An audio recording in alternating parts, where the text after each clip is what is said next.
Hello guys, Tiyasha মা বুড়ি এখন বই পড়তেছে। আর এইদিকে আমার ছোট রাজকন্যাও দিদির সাথে বই পড়তে বসে পড়েছে। দিদি যখনই বই পড়তে বসবে, আমাদের এই যে ছোট মাতব্বার, এই যে ছোট কন্যা, তিনিও পড়তে বসবে। এই যে দেখি তুমি কি লিখেছো, দেখি।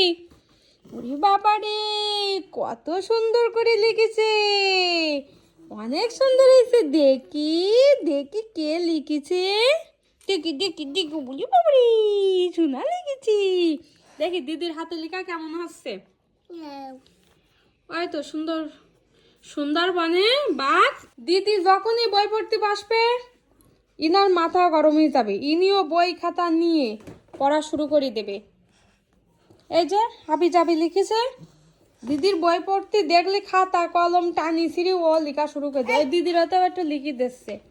থাক, তোমার দিদির হাতে লিখতে হবে না, তুমি তোমার খাতায় লেখো। এই পদ্ম, ওই দেখো দিদি, মানে দিদির বই পড়তে দেবে না কোনোভাবে, তিনি ব্যস্ত খুব। তুমি এখানে লেখো, এই যে এই দেখো কত সুন্দর পৃষ্ঠা, এখানে লেখো এখানে লেখো। মা তুমি তাকায় থাকো না, তুমি শুরু করে দাও।